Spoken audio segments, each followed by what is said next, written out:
ভাবতে হবে, আমাদেরকে ভাবিত করেছে, আমাদেরকে সমাজকে বাঁচানোর জন্য সর্বদা চেষ্টা করতে হবে।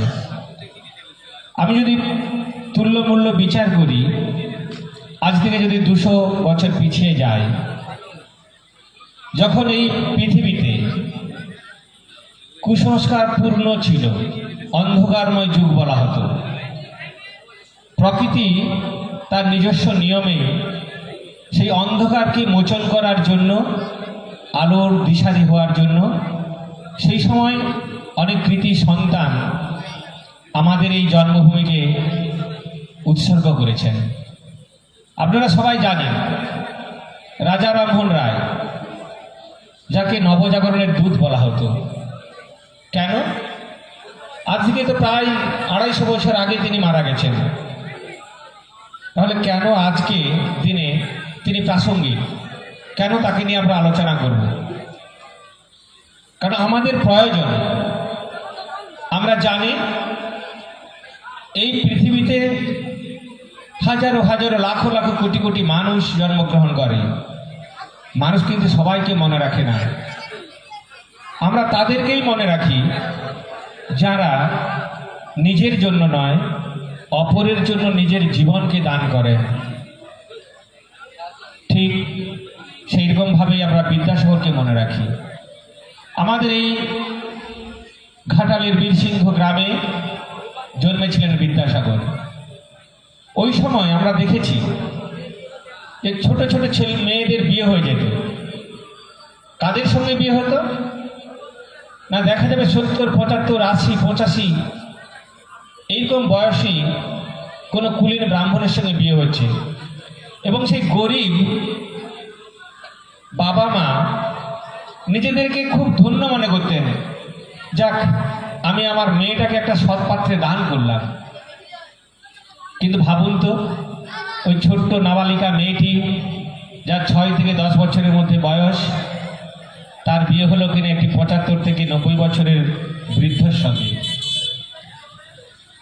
যা হওয়ার তাই, হয়তোবা 1 বছর, হয়তোবা 2 বছর, খুব ভাগ্য ভালো হলে হয়তো বছর 5 পরেই ওই মেয়েটি একদম তার পরিণতি কি দুর্বিষহ। ধীরে ধীরে তিনি স্বামী হারালেন। যখন তিনি জানেনই না কে আমি, বিয়ে কি, স্বামী বা কে, শ্বশুর বাড়ি বা কি, তখন তিনি জানতেন না। কারণ ওই ছোট্ট বয়সে জানা সম্ভব নয়। কিন্তু তখনকার প্রথা, সমাজ বাধ্য করত ওই ছোট ছোট মেয়েদের বিয়ে দেওয়ার জন্য। তার পরিণতি আমরা বইয়ে পড়েছি, আমাদেরকে শিক্ষা দেয়। তাই বিদ্যাসাগর তখন জ্বলে উঠলেন যে ওই ছোট ছোট মেয়েগুলো তাদের স্বামীকে হারানোর পর তার কি বাঁচার অধিকার নেই? নিশ্চয়ই আছে। কিন্তু সমাজ এমন নিয়মে বদ্ধ যে না, ওকে সতী দাহ করা হবে। স্বামী মারা গেছে, ওর বেঁচে থাকার কোনো অধিকার নেই, ওকে সতীত্ব প্রমাণ করতে হবে। কি দুর্বল নিয়ম! স্বামীর চিতা জ্বলছে, পাশে আরেকটা চিতা সাজিয়ে ওই ছোট্ট ফুটফুটে মেয়েটি, যে এখনো কিছু জানে না, তাকে কিন্তু জ্বলন্ত চিতায় তুলে দিয়ে মেরে দেওয়া হতো। এই সতীদাহ প্রথা, এই চরম কুসংস্কার রদ করেছিলেন রাজা রামমোহন রায় 1829 খ্রিস্টাব্দে। সতীদাহ প্রথা রদ হওয়ার পরে ঠিক হলো যে ওই মেয়েদেরকে আর জ্বলন্ত চিতায় মেরে দেওয়া হবে না। কিন্তু ভাবুন, আমাদেরকে ভাবতে হবে, ওই ছোট্ট মেয়েটি যার বয়স 10 বছর, তার সামনে কিন্তু এখনো অনেক বছর বাকি।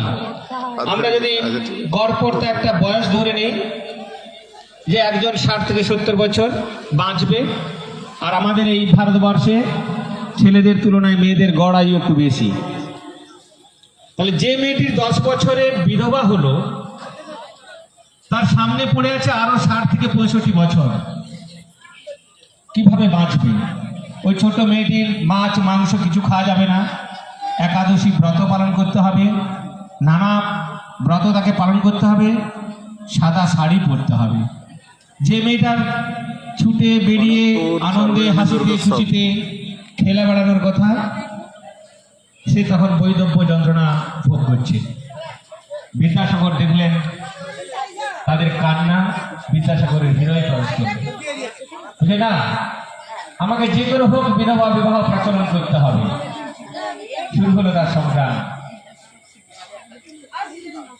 কিন্তু তৎকালীন সময়ে সমাজে যারা সমাজের গণ্যমান্য বলে